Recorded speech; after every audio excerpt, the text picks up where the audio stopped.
Thank you, Madam Chair. For Mr. Butler, Hawaii depends on international maritime shipping to meet our needs more than any other state.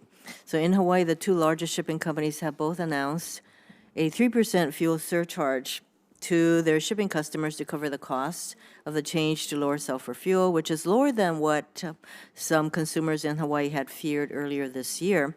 The companies are investing in new ships as well as scrubber systems for their older ships that will let the older ships continue to use the higher sulfur fuel. What has guided the decisions by your member shipping companies' decisions on whether to use low sulfur fuels in their ships versus installing a scrubber to continue burning high sulfur fuels? Is it Well, mainly again, cost? a lot of it depends on, there are any number of factors that go into it. Some folks, as an operational matter, I mean, scrubbers, depending on the size of the ship, they can take up a significant amount of space on the ship. So as an engineering matter, if you have room in the engine room and engineering spaces, that's always a question as to whether you can actually do it.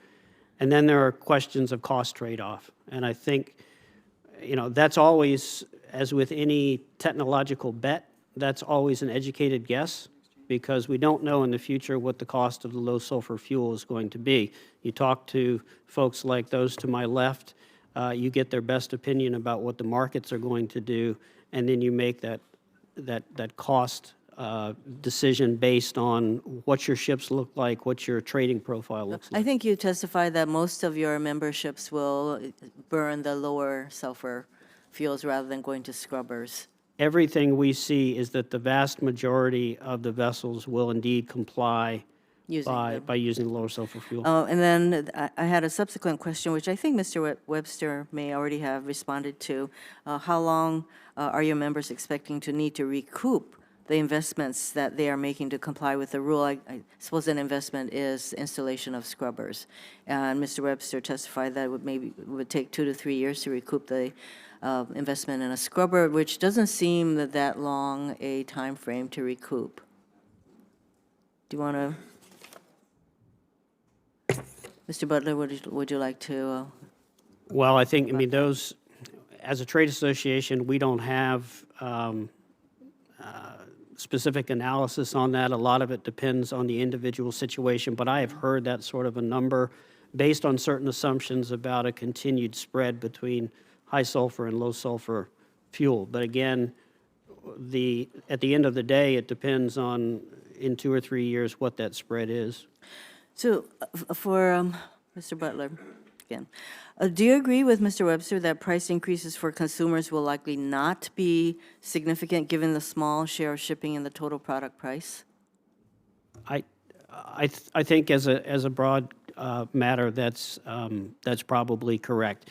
When you look at the price increase directly to the vessel operators, the carriers, it's substantial because it hits in one place. By the time that increase is spread out across the value of the cargo on that ship, it's quite diffuse.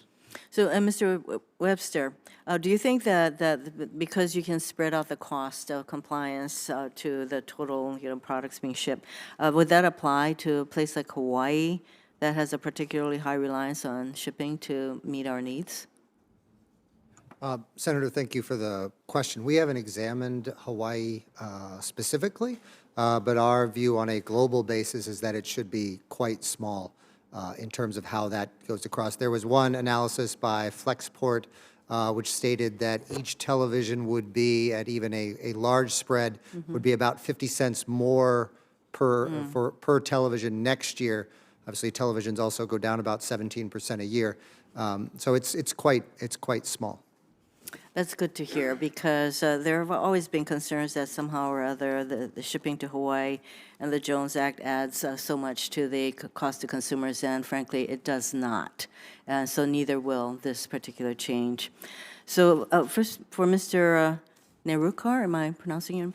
I think you talked a little bit about the public health benefits and environmental benefits of this 2020 rule. Could you just talk a little bit more about the benefits to both health and environmental benefits of this lower sulfur fuel? Sure. There was a study in the journal Nature last year that shipping emissions contribute to about 400,000 premature deaths and also 14 million cases of asthma. And that the implementation of the 2020 standards would reduce that by 34% and 54% respectively. What is this study you're referring to? It's in the journal Nature. Journal of Nature. Yeah, I will. What It's in issue? my prepared comments, the Oh, link, and I'm happy Thank to you. send it Thank to you your very staff. much. Thank you, Madam Chair. Thank you, Senator Hirono.